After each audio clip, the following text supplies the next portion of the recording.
Салам алейкум. Сейчас вот это мы порошковой это варили, порошковой проволокой. Она очень твердая и более схватывающая. В основном используют, я сам не видел, но сюда в строительстве. Вот сейчас она и брызгает, очень брызгов много бывает. Сейчас здесь надо метки вот эти сделать, чтобы не скользило и здесь. Сегодня вот такая штука. Так, заварили мы это вот так,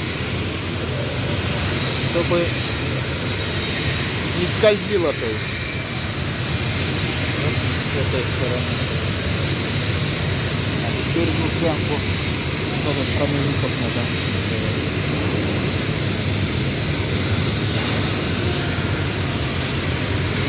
Вот так, порошковая.